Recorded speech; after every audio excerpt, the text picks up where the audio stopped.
Ube ego, the elderly woman hissed in Russian, pointing at the weeping waiter kneeling in shattered glass. Kill him. Jaden, the city's most feared mafia boss, didn't blink. He simply nodded to his armed guards. The restaurant manager hyperventilated, oblivious to the foreign death sentence, before a weapon could be drawn. A calm, steady voice pierced the suffocating terror. Proshu proshchenia, Sudarinya, Stella said, stepping directly into the crosshairs with a crisp linen napkin. Ito, Nasha Oshibka, no krov isportit vash appetit. Forgive me, madam. It was our mistake, but blood will ruin your appetite. The waitress had spoken.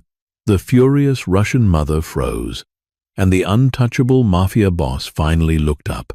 The rain had been falling since 3 in the afternoon, a steady, relentless downpour that turned the city streets into slick, mirrored surfaces, reflecting the neon glow of the high-end district. Inside Laura, the atmosphere was usually a sanctuary from the urban chaos, a hermetically sealed bubble of jazz, truffles, and quiet, expensive conversations. Tonight, however, the air felt thick, charged with an invisible, suffocating static. Stella stood by the polished mahogany service station, her fingers absent-mindedly tracing the edge of a silver serving tray. Her feet ached with a dull, throbbing rhythm that traveled all the way up her calves, a physical reminder that she was on hour 9 of a double shift she had desperately begged the floor manager for.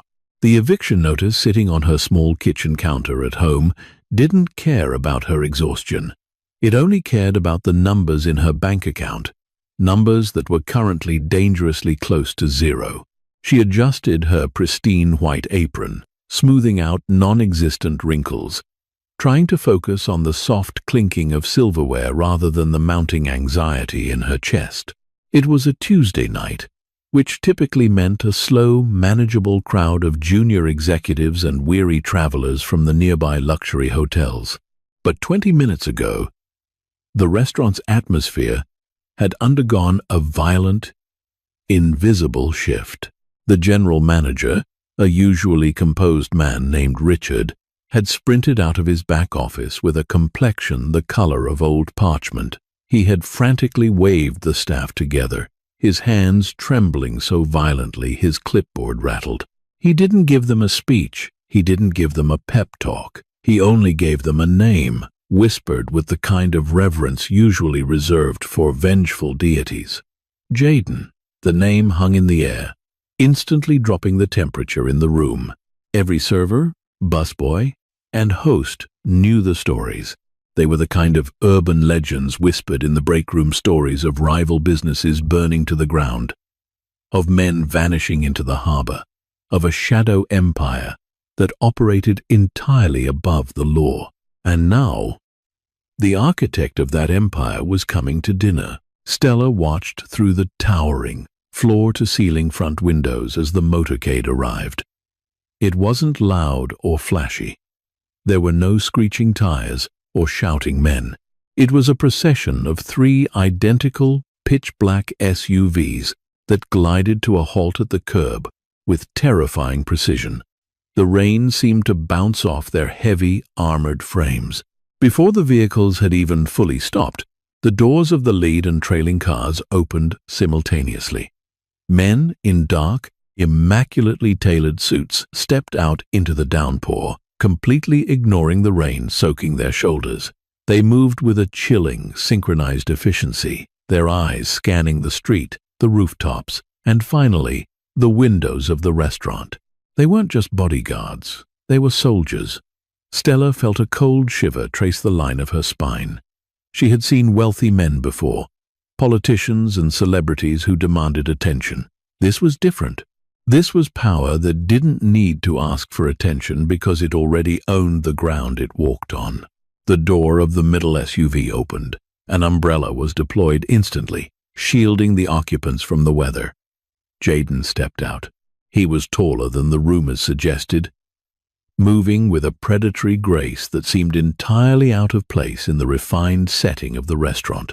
He wore a charcoal overcoat that draped perfectly over his broad shoulders. his face a mask of absolute, unreadable calm. But it wasn't just him. From the sheltered interior of the vehicle, he offered his hand to an older woman. She stepped onto the wet pavement with the slow, deliberate movements of royalty. She was draped in a heavy mink coat despite the mild chill of the autumn evening, her silver hair pulled back into a severe, elegant knot.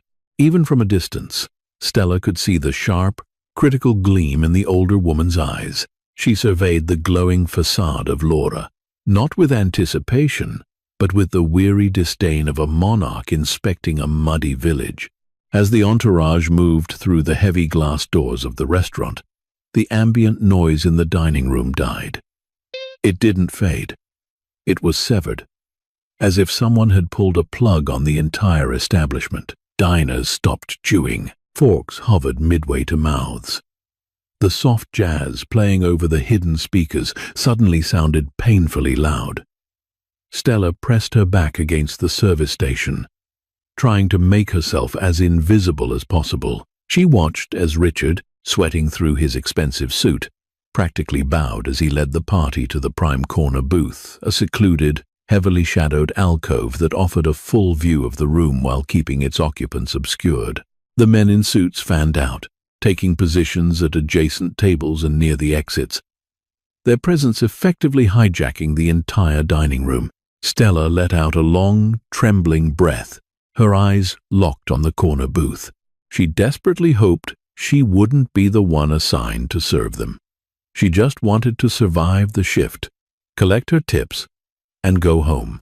But as she watched her young, inexperienced co-worker, a boy barely out of his teens, being pushed toward the table by a frantic manager, Stella felt a sickening knot form in her stomach. The night was just beginning, and the air was already heavy with the scent of an impending disaster. From her vantage point, near the glowing, amber-lit bar, Stella watched the slow-motion train wreck unfold at table 42. Her co-worker, a sweet but terribly anxious college student named Thomas, looked like a lamb walking into a slaughterhouse. His hands, gripping the leather-bound menus, were shaking so noticeably that the gold-tasseled bookmarks vibrated against the covers. Stella felt a deep, empathetic pang in her chest. She knew that fear. It was the visceral, animalistic terror of being trapped in a small space with apex predators. She wiped down the marble counter of her station for the 4th time, her eyes darting back to the corner booth every few seconds.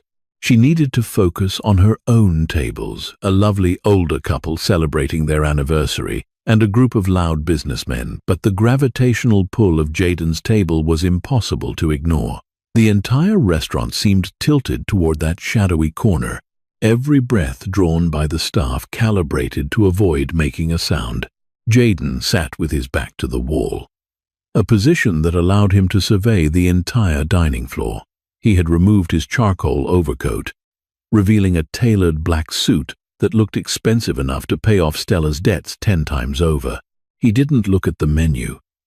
He didn't look at the trembling waiter. His dark, impenetrable eyes scanned the room with the slow, methodical rhythm of a radar dish. He radiated a cold, terrifying stillness. There was no fidgeting, no casual shifting of weight. He was perfectly, completely motionless, which only made him seem more dangerous. Beside him, his mother was the exact opposite. She was a hurricane of subtle motion and vocal dissatisfaction. She had discarded her mink coat, handing it to one of the looming bodyguards without looking at him, and was now actively dismantling the restaurant's presentation with sharp, dismissive waves of her hand. Thomas managed to stutter out a greeting, his voice cracking on the word evening. Stella winced in sympathy. The older woman didn't even acknowledge his presence. She picked up the crystal water glass, held it up to the dim light, and then set it down with a sharp, echoing clack. She turned to Jaden and began speaking. The words hit the air like small, jagged stones. Stella recognized the cadence instantly. It was Russian, but not the casual, street-level dialect one might hear in the city's immigrant neighborhoods. It was a harsh, aristocratic, and fiercely demanding strain of the language. It brought a sudden, vivid rush of memories to Stella's mind. The smell of strong black tea, the sound of classical piano music, and the stern, uncompromising voice of her grandmother, a woman who had fled St. Petersburg decades ago, but had never let the elegance or the iron will of her homeland fade from her blood. Stella's grandmother had insisted, often with brutal strictness, that Stella learn the true language, the language of the old world, not just the bastardized slang of the new one. Ona Gryaznaya. The mother snapped, pointing a perfectly manicured finger at the supposedly spotless crystal glass. It is dirty. Jaden didn't look at the glass. He simply looked at Thomas, who was now sweating profusely, clearly having no idea what was just said. Jaden's voice, when he spoke, was low, a gravelly baritone that didn't need volume to command absolute obedience. My mother says the glass is unacceptable. Bring a new one. Bring a new setting for the entire table. He didn't raise his voice, he didn't threaten, but the implication of failure hung in the air like a guillotine blade. Thomas practically fell over himself apologizing, frantically gathering the heavy silverware and glasses, his hands clashing the crystal together in a noisy, chaotic mess. The mother sighed dramatically, a harsh sound of pure contempt. "Eti ljudi kak životnie," she muttered to her son, her eyes rolling. "These people are like animals." Stella gripped her serving tray tighter, her knuckles turning white. She understood every word. She understood the deep-seated arrogance, the cultural isolation, the frustration of an older woman who felt entirely out of place and was taking it out on the easiest targets available. She watched as Jaden simply nodded to his mother, not agreeing or disagreeing, just acknowledging her complaint to keep her calm. He was managing her. Stella realized. The ruthless mafia boss was playing the role of a dutiful, patient son trying to appease a difficult parent. It was a bizarre, humanizing detail that briefly clashed with his terrifying reputation. But the humanity vanished the moment Thomas rushed back with the new settings. In his panic, Thomas bumped against the edge of the heavy oak table.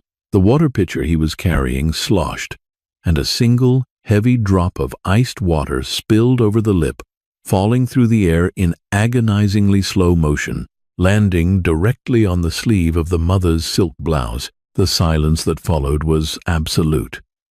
It wasn't just quiet. It was the absence of sound, the kind of stillness that precedes a devastating shockwave. The men in suits at the adjacent tables stopped eating entirely. Their posture shifted, shoulders squaring, eyes locking onto the offending waiter. The mother looked down at the dark, wet spot blooming on her silk sleeve. Her face went completely blank for a fraction of a second before twisting into a mask of pure, unadulterated outrage. Thomas stood frozen, the heavy water pitcher still in his hand, looking like a man who had just realized he stepped on a landmine and heard the click. Stella's heart hammered against her ribs like a trapped bird. She knew what was coming. She knew the exact words the mother was about to scream before the woman even opened her mouth. The tension in the restaurant reached a breaking point. The air stretched so tight, it felt like it was going to snap and shatter every window in the building. Stella took a step forward, leaving the safety of her station, driven by an instinct she couldn't completely articulate. The eruption was instantaneous. The mother shot up from the leather booth, her movements shockingly fast for a woman of her age. She didn't yell in English. The language of the country she was in was entirely insufficient for the magnitude of the insult she felt she had just suffered. She unleashed a torrential downpour of Russian, her voice carrying a sharp, metallic edge that sliced through the hushed dining room. "Tu, nekompetentnu durak, tu isportil moju ordesdu.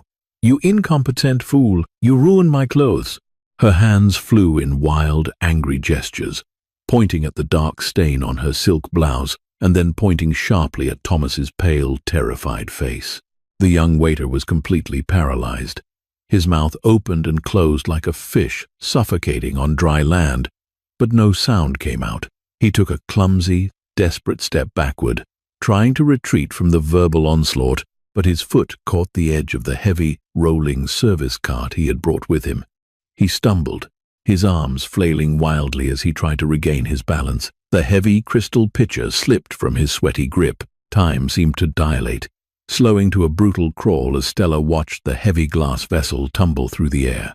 It hit the edge of the marble table first, sending a sickening crack echoing through the room before plummeting to the hard, polished stone floor below. The sound of the glass shattering was deafening. It exploded outward in a glittering wave of sharp shrapnel and icy water, splashing across the base of the table and soaking the cuffs of Jaden's immaculately tailored trousers.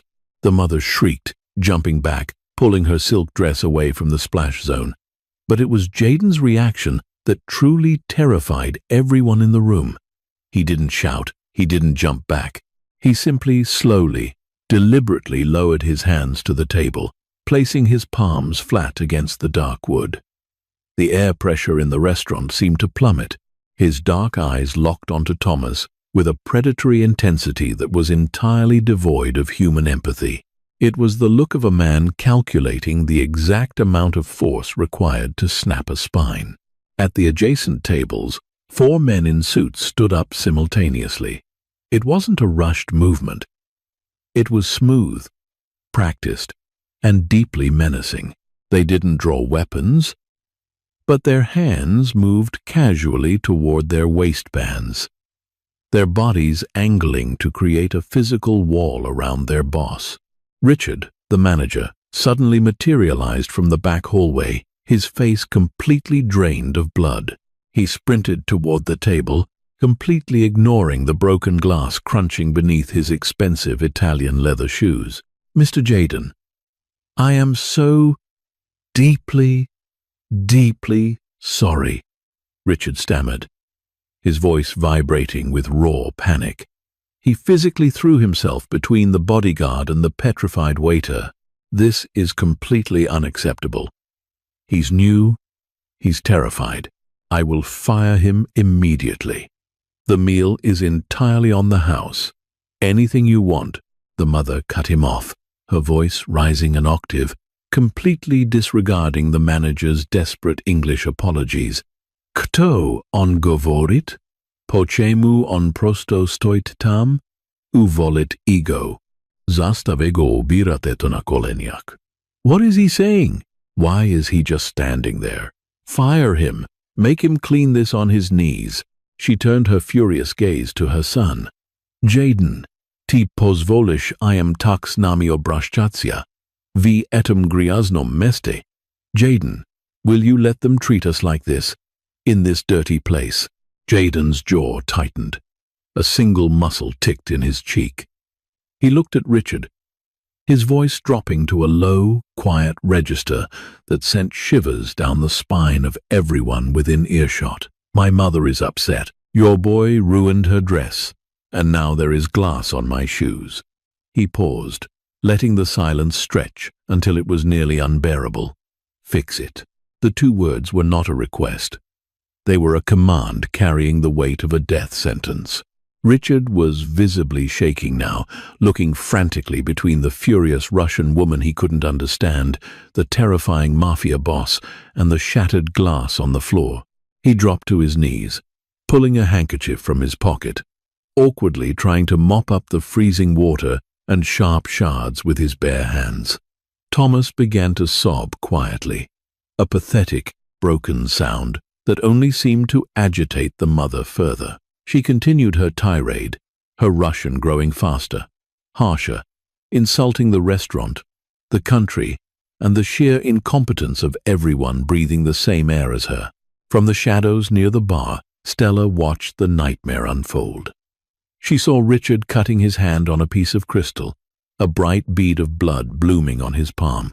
She saw the bodyguard stepping closer, the threat of physical violence hanging over the table like a dark cloud, and she saw the mother, trapped in a cage of her own frustration, lashing out because she felt entirely misunderstood and disrespected. Stella knew that if this continued for another 60 seconds, someone was going to get seriously hurt.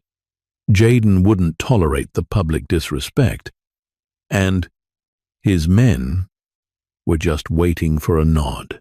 Stella closed her eyes for a fraction of a second. She thought of the eviction notice. She thought of the danger of stepping into the crosshairs of a cartel boss. But as she heard the mother use a specific, highly aristocratic Russian curse word, one her own grandmother used to mutter when she was deeply, profoundly distressed, Stella made her choice. She couldn't watch this anymore. She dropped her serving tray onto the bar counter with a soft thud, grabbed a fresh stack of thick linen napkins, and walked out of the shadows. Stella's footsteps were silent against the carpeted sections of the floor, but as she stepped onto the marble perimeter surrounding the VIP booth, the soft click of her sensible black shoes seemed to echo like gunshots. The dining room was frozen in a terrifying tableau. Richard was on his knees, bleeding slightly, while Thomas stood paralyzed, quietly weeping. The bodyguards had tightened their circle, their eyes instantly snapping to Stella as she approached. One of the men, a massive wall of muscle with a scar cutting across his eyebrow, stepped subtly into her path, his body language silently screaming at her to turn around. Stella didn't break stride. She kept her eyes lowered, just enough to show deference, but her posture remained perfectly straight, carrying the regal poise her grandmother had beaten into a posture with a wooden yardstick. She didn't look at the bodyguard. She didn't look at the terrifying Mafia boss. She kept her gaze fixed entirely on the older woman who was mid-breath, preparing to launch another furious volley of Russian insults at the weeping waiter. Stella slipped past the bodyguard, moving with a fluid, non-threatening grace, and stepped right to the edge of the shattered glass. She didn't look at Richard. She didn't offer a frantic, babbling English apology. Instead, she knelt gracefully, keeping her back straight, and began laying the thick, white linen napkins over the dangerous shards of crystal and the spreading pool of water. Then she spoke. "Proshu proshchenia, sudaranya," Stella said, her voice soft but entirely steady, cutting through the heavy tension like a silver blade. "Eto bila nasha oshibka. Molodoj helovek novenki I on bil osleplen vašim prisutstvijem. Please forgive me, madam. It was our mistake. The young man is new, and he was blinded by your presence." The effect was instantaneous and absolute. The mother's mouth snapped shut with an audible click. The furious tirade died in her throat. She stared down at the waitress kneeling on the floor, her eyes wide with profound, unadulterated shock. The harsh lines of anger on her aged face suddenly went slack. It wasn't just that someone had spoken to her in her native tongue. It was the specific way Stella had spoken. It was flawless. The pronunciation was crisp, the grammar impeccable, and the cadence carried the unmistakable, melodic rhythm of the high society St. Petersburg dialect. It was a ghost of a language, a relic of a bygone era of elegance that the mother rarely heard anymore. Certainly not from a waitress in a rainy city halfway across the world. Jaden, who had been watching Richard bleed with cold indifference, suddenly snapped his head toward Stella. The terrifying stillness broke. His dark eyes, which had previously held the lifeless depth of a shark's, suddenly sparked with intense, dangerous curiosity. He looked at the top of Stella's head, studying the tight, professional bun of her dark hair, analyzing her sudden insertion into his controlled environment. The bodyguards shifted uneasily, looking to their boss for a command, unsure how to handle this bizarre interruption. "Choto T. Skazala," the mother whispered, her voice stripped of all its previous venom, replaced by a fragile, trembling disbelief. "What did you say?" Stella carefully picked up the largest pieces of broken glass through the thick napkin, placing them onto an empty side plate. She kept her movements slow and deliberate, ensuring she didn't appear as a threat. She looked up, meeting the older woman's eyes directly, projecting deep respect and absolute calm. "Ja skazala, što my prishim nashi glubocheshie izvinenia," Stella continued, her Russian flowing like dark honey. "Mina okan zal vaše krasivoje platje. Pozhaluista, pozvolte mne prinesti vam nemnogo gorjačej vodi s limonom. Jesli vi pozvolite, ja hoću predložit vam hašku nastoješkego haja. Neto, hto oni podajut zdes. A krepkogo kak doma." I said that we offer our deepest apologies. I am so sorry for your beautiful dress. Please, let me bring you some hot water with lemon for the stain. And if you allow me, I wish to offer you a cup of real tea. Not what they serve here, but strong.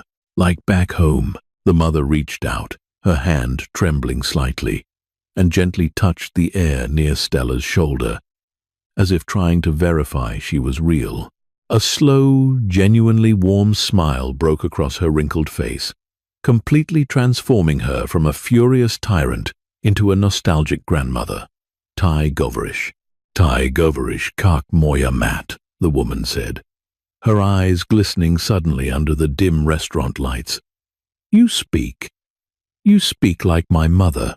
Jaden watched the exchange, his mind working at lightning speed. He didn't interrupt. He watched the absolute shift in his mother's demeanor. The woman who had been seconds away from demanding a violent retribution was now leaning forward. Her entire body language softened, captivated by the waitress on her knees. Stella turned her head slightly, shooting a sharp, commanding look at the manager. "Richard," she said in English, her voice tight but quiet, "take Thomas to the back. Now, I will handle the table." Richard, still clutching his bleeding hand, looked at Stella as if she had just descended from heaven with wings of fire. He didn't argue. He grabbed the sobbing waiter by the arm and practically dragged him toward the kitchen doors, fleeing the scene. Stella stood up smoothly, holding the plate of broken glass. She hadn't looked at Jaden directly yet, but she could feel the heavy, oppressive weight of his stare burning into the side of her face. She had extinguished the immediate fire, but as she stood inches away from the most dangerous man in the city, she realized she had just stepped out of the frying pan and directly into the inferno.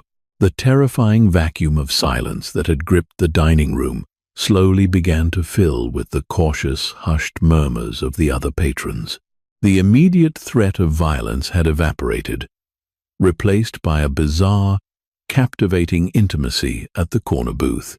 Stella efficiently cleared the remaining damp napkins from the marble table, her movements precise and practiced.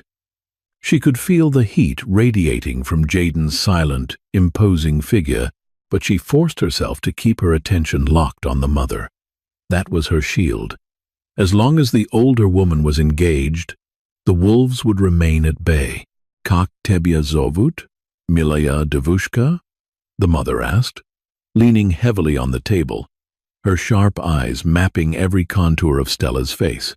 "What is your name, sweet girl?" "Menya zovut Stella, Sudarinya," Stella replied softly, setting down a fresh, dry napkin in front of the woman. "My name is Stella, madam." "Stella," the mother repeated, rolling the name around on her tongue as if tasting it. She reached out and patted the back of Stella's hand with surprising gentleness. Her skin was cool and papery, the heavy diamond rings on her fingers cold against Stella's skin. "Odkuda u tebie takoi jazyk? Ty nie pokhoza na ruskuju, no tvoji slova. Oni z prošlogo veka. Tak sejas nie govoria dashe v Moskve." "Where did you get such language? You don't look Russian, but your words, they are from the last century. They don't speak like this even in Moscow anymore." Stella felt a familiar, dull ache in her chest. The memory of her grandmother's small, cramped apartment smelling of mothballs and boiling cabbage rose in her mind. Moja babushka, Stella answered, her voice softening instinctively. Ona is Leningrada. Ona perezhila blokadu. Ona всегда говорила, что язык — это единственное, что у нас нельзя отнять. Она заставляла меня читать Пушкина вслух каждый вечер, пока мое произношение не стало идеальным. My grandmother. She was from Leningrad. She survived the siege. She always said that language is the one thing that cannot be taken from us. She made me read Pushkin aloud every evening until my pronunciation was perfect. The mother let out a sharp, dramatic gasp, her hands flying to her chest. The mention of the siege of Leningrad was a cultural touchstone, a deeply resonant chord of shared history and suffering. Gospodi, she whispered, her eyes fully welling with tears now. Tvoya babushka. Baila zeleznoi, zhenshinoi. Kak I ti, shtobi podoiti, ke etomu stolu. Lord, your grandmother was an iron woman, as are you, to approach this table. For the first time since she had walked over, Stella allowed a tiny, genuine smile to touch her lips. Moja babushka baila strashny lubogo. Kato nakoditsia vi etoi komnate. Stella said in a dry, deadpan tone. My grandmother was more terrifying than anyone in this room. The mother stared at her for a second, processing the audacity of the statement, and then threw her head back and let out a loud, booming laugh. The sound shocked the room. The bodyguards visibly flinched. Jaden, who had been resting his chin on his folded hands, watching the interaction with narrowed, calculating eyes, shifted his posture. A microscopic flicker of amusement danced in his dark gaze, vanishing as quickly as it appeared. Eto pravda, the mother declared, wiping a tear from her eye, speaking to her son in Russian. Slishish, Jaden, eta devoshka, ne boitsia tvoik, tsepnik sov, une krov starogo mira. It's true, do you hear, Jaden? This girl isn't afraid of your guard dogs. She has the blood of the old world. Jaden finally spoke. His voice was a slow, deep rumble that seemed to vibrate through the floorboards. He spoke in English, his accent practically non-existent, smooth and deadly. I hear her, mother. And I see her. She is remarkably composed. Stella felt the breath catch in her throat. She had successfully charmed the mother, but the son was an entirely different equation. Jaden wasn't swept away by nostalgia or linguistic elegance. He was dissecting the situation, analyzing the exact mechanics of how a waitress in a cheap apron had just completely disarmed his volatile mother and bypassed his security detail. He was looking at Stella not as a person, but as a puzzle, or perhaps a highly effective tool. I will be right back with the hot water and the tea, madam, Stella said smoothly, quickly bowing her head and taking a strategic retreat. She needed air. She needed to get out from under the crushing weight of Jaden's stare. She turned and walked back toward the service station, keeping her pace even and unhurried. As she pushed through the heavy wooden swinging doors into the chaotic heat of the kitchen, she finally let out the breath she felt she had been holding for 10 minutes. Her hands began to shake violently. Richard was standing near the dish pit, pale and sweating, holding a makeshift bandage of paper towels against his hand. He looked at Stella with a mixture of profound gratitude and absolute terror. Stella, he rasped, his voice trembling. What did you say to them? What is happening out there? I'm brewing a pot of black tea, Stella said, her voice sounding unnaturally calm to her own ears as she moved to the hot water dispenser. And Richard, don't send anyone else to that table. I'm serving them for the rest of the night. If anyone else goes near them, they are going to burn this restaurant to the ground. She picked up a pristine silver teapot, feeling the heavy, cold metal ground her. The immediate crisis was over, but the long, dangerous dinner had just begun. The rest of the dinner service proceeded with a strange, surreal fluidity. Stella moved back and forth between the kitchen and table 42, moving with the silent efficiency of a phantom. The chaotic energy of the restaurant seemed to part around her. The other servers gave her a wide berth, shooting her terrified, reverent glances as she carried silver trays laden with dry-aged ribeyes, roasted marrow bones, and delicate, truffled asparagus. The mother had practically adopted Stella. Every time Stella approached the table, the older woman would launch into rapid-fire Russian, asking about her life, complaining about the city's weather, and offering unsolicited, blunt advice about Stella's posture and lack of a husband. Stella answered politely, flawlessly playing the role of the respectful, cultured daughter the woman clearly craved. But beneath the warm, nostalgic chatter with the mother, a secondary, entirely silent conversation was happening. It was a high-stakes game of observation, and Jaden was the grandmaster. Every time Stella stepped up to the table to refill a glass or clear a plate, she felt his eyes on her. He didn't stare openly, not like his menacing bodyguards did. His scrutiny was sharper, more analytical. He watched how her hands never trembled when she poured the wine. He watched how she smoothly intercepted a bodyguard who had stepped too close to the table, directing him away with a subtle, non-verbal tilt of her chin. He was testing her, looking for the cracks in her armor. He was trying to figure out if her calm demeanor was a performance or an intrinsic part of her nature. As Stella leaned over to clear the mother's empty appetizer plate, Jaden spoke. He didn't use Russian.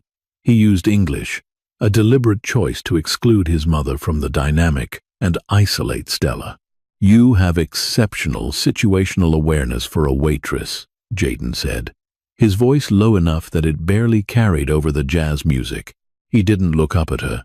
He was slowly swirling the dark red wine in his glass, studying the legs of the liquid as it clung to the crystal. Stella froze for a fraction of a second. She kept her eyes on the plate she was clearing. "Thank you, sir. It comes with the job. You have to anticipate what the table needs before they ask for it." Jaden let out a small, humorless sound that might have been a laugh. He finally looked up, his dark eyes locking onto hers. The intensity was physical, like standing too close to a massive fire.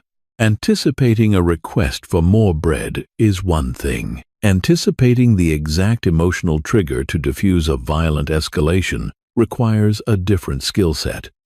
Where did you learn to read a room like that? Stella felt a cold bead of sweat trace a line down her spine beneath her uniform. She was dancing on the edge of a razor blade. If she showed fear, she was prey. If she showed too much confidence, she was a threat. She chose honesty, wrapped in a professional detachment. "When you grow up with nothing," Stella said quietly, stacking the heavy plates on her arm, "you learn very quickly how to read the moods of people who have power over you. It's a survival mechanism, sir, nothing more." Jaden's eyes narrowed slightly. He absorbed the answer, turning it over in his mind. He recognized the truth in it. It was the same primal survival instinct that had driven him out of the gutters and to the top of the city's food chain.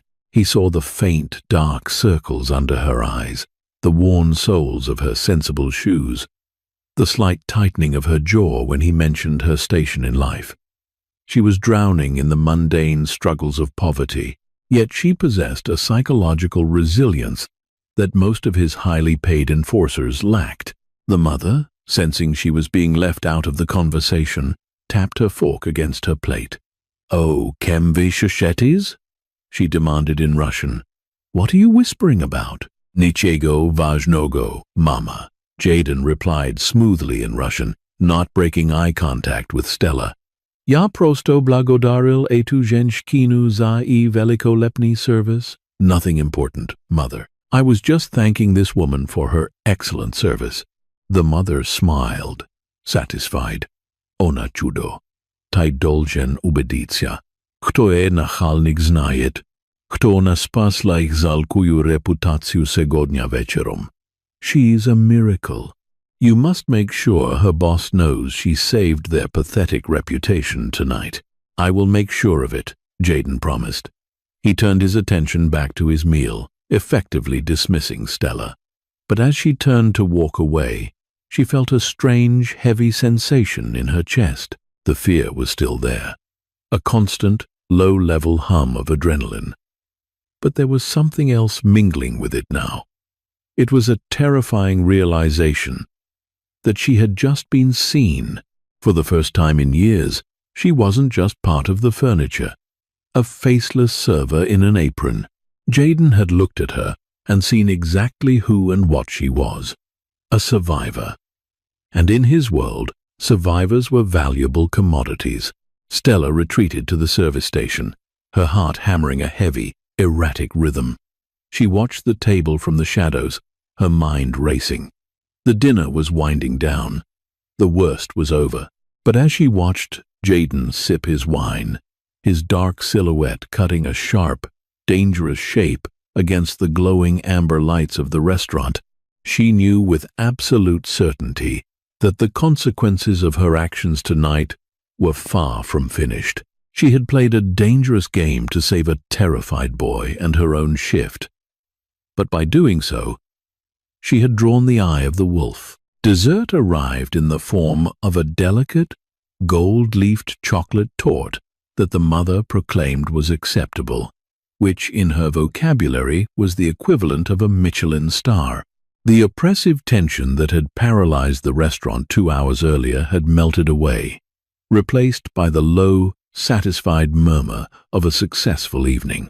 The bodyguards had relaxed slightly, their stances less rigid, though their eyes never stopped scanning the room. Stella approached the table with the final bill presented on a sleek black leather tray. Her legs felt like lead, the exhaustion of the double shift finally crashing over her like a heavy, suffocating wave.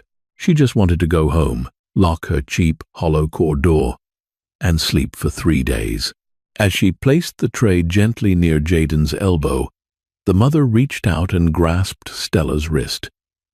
Her grip was surprisingly strong. "Tai oken horoshaya devushka," the mother said softly, her Russian carrying a tone of finality and genuine affection. "Tai napomnila min, što vi etom mire yeshke ostalas iz krasota I uvazhenie.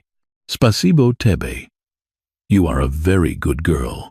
You reminded me that there is still beauty and respect in this world. Thank you. Dlaya menya ito baila chest, Sudarinya," Stella replied, bowing her head slightly. "It was an honor for me, madam." The mother turned to Jaden, her expression shifting from warm to fiercely commanding. "Jaden, eta devochka, slishkom umna. Shtobi prinosit jedu vi etom odratitelnom meste. Ona tebe nužna. Unes helesnu chrebet. Zaberite. Jaden. This girl is too smart to bring food in this disgusting place. You need her. She has an iron spine. Take her." Stella felt the blood drain from her face. She tried to subtly pull her wrist back, but the old woman held firm. The mother wasn't suggesting a romantic entanglement. She was talking business. She recognized Stella's competence and was casually suggesting her son acquire her, the way one might acquire a rare painting or a highly effective weapon. Jaden didn't laugh. He didn't brush his mother off. He slowly pulled a heavy, matte black fountain pen from the inner pocket of his suit jacket and unclasped the leather billfold. He glanced at the total, a number that would have paid Stella's rent for 6 months, and wrote a number on the tip line that made Stella's breath physically catch in her throat. It was obscene. It was a small fortune. But he wasn't finished. He slid a heavy, thick, cardstock business card onto the table. It was entirely blank, except for a single, embossed phone number in the center. He placed a heavy, gold coin on top of the card. It bore no currency markings, only an intricate, stylized etching of a wolf's head, It was a token, a marker.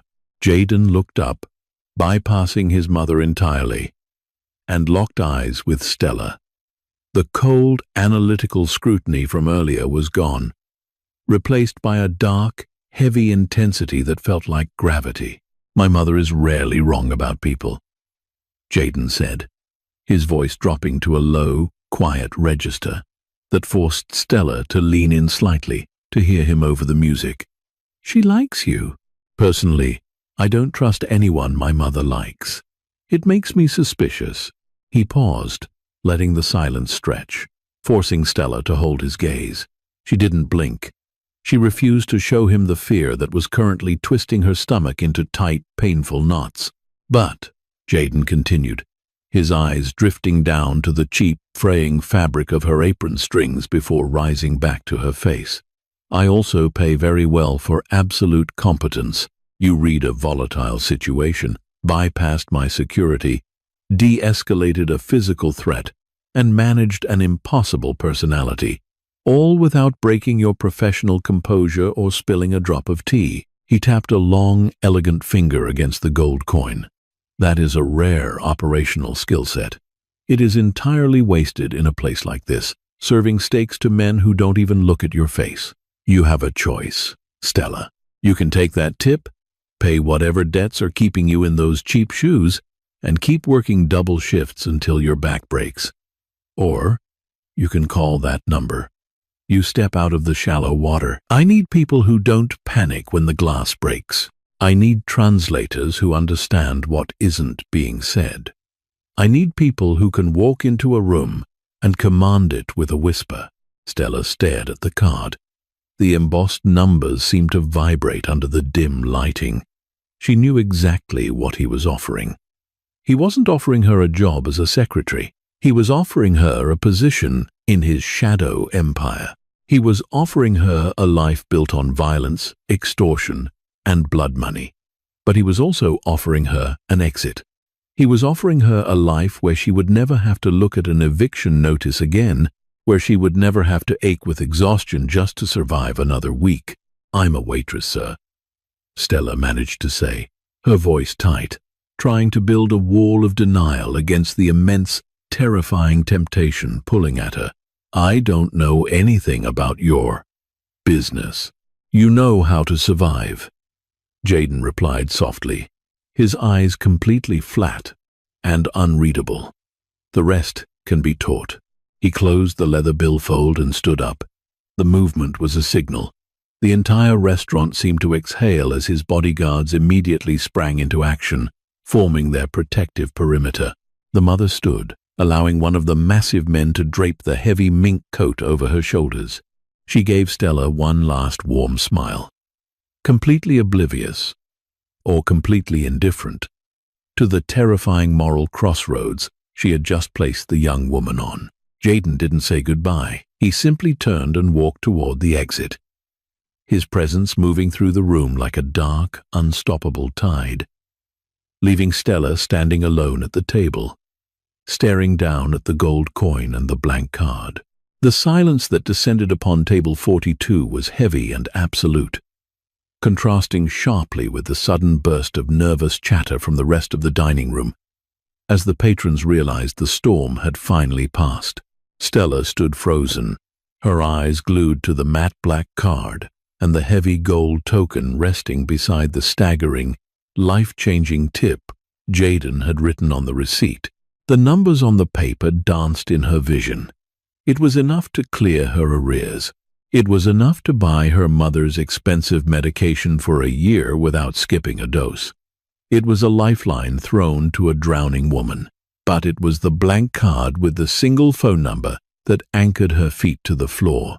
She slowly reached out, her fingers trembling slightly, and picked up the gold coin. It was heavy, the metal cool against her skin. The etched wolf's head seemed to mock her, a silent promise of power and danger. She slipped it into the deep pocket of her apron, its weight pulling down the fabric, a physical reminder of the offer on the table. She picked up the card, the thick cardstock feeling abrasive against her thumb. Her mind was a chaotic whirlwind of conflicting instincts. The morality she had been raised with, the strict, unyielding ethics of her grandmother, screamed at her to throw the card in the trash, take the tip, and run. Jaden was a monster. He destroyed lives. The wealth he commanded was built on the suffering of others. To step into his world was to forfeit her soul. But then, the harsh, brutal reality of her life pushed back against the morality. What good was her soul when her electricity was going to be shut off on Friday? What good were her ethics when she was working 80 hours a week and still slowly starving to death? She looked down at her shoes. They were cheap, black slip-ons, scuffed at the toes, the soles wearing thin. Jaden had noticed them. He had looked right through the polite veneer of her uniform and seen the desperate, grinding poverty she tried so hard to hide. He hadn't judged her for it. He had weaponized it. He knew exactly what he was offering. He was offering her dignity, albeit bought with dirty currency.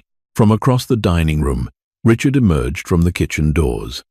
The color had returned to his face, though he was still nursing his bandaged hand. He practically sprinted over to Stella, his eyes wide, landing immediately on the leather billfold. "Did they?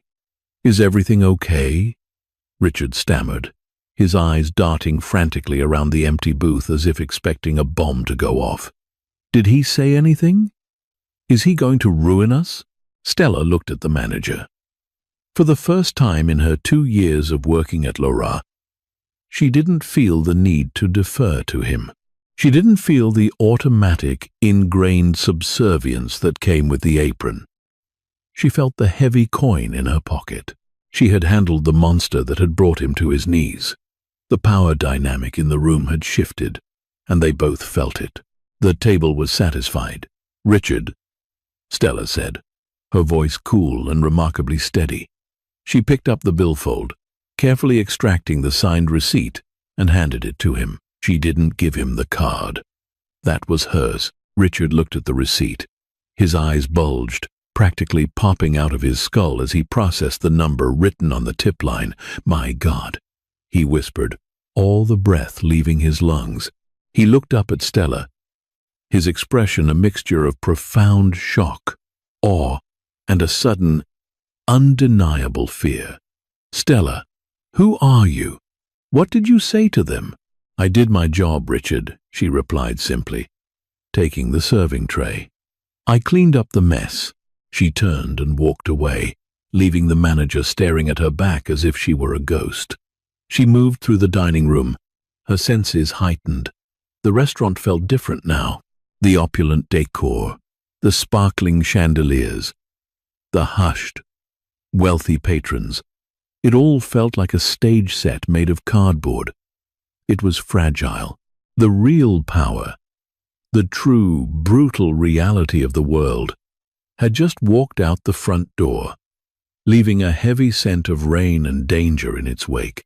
Stella pushed through the swinging doors into the back hallway, seeking the quiet sanctuary of the employee locker room. She needed to breathe. She needed to think. She sat down heavily on the hard wooden bench in front of her dented metal locker. She pulled the black card from her pocket and stared at the embossed numbers again. She remembered the mother's words, whispered just before she left. "He is a wolf, my son, but a wolf protects its own. Decide what you are." Was she a sheep destined to be sheared by the relentless grind of poverty until she had nothing left to give? Or was she willing to become something else? She had spoken the language of the old world tonight. She had commanded respect from a woman who gave it to no one. She had caught the eye of a man who owned the city. The choice wasn't just about money anymore. It was about agency. It was about refusing to be a victim of circumstance. Stella traced the numbers on the card, the silence of the locker room ringing in her ears, realizing that her old life had shattered the moment that crystal glass hit the floor. The only question left was what she was going to build from the pieces. The heavy rain had finally begun to ease, tapering off into a fine, misty drizzle that cast a halo around the streetlights outside the restaurant. Stella stood by the side service door in the alleyway, the cold, damp air washing over her face, bringing a sharp clarity to her exhausted mind. Her shift was officially over. She had changed out of her uniform, folding the white apron carefully and leaving it in her locker. She was wearing her own clothes, now a worn, oversized wool sweater and faded jeans, but she felt entirely different inside them.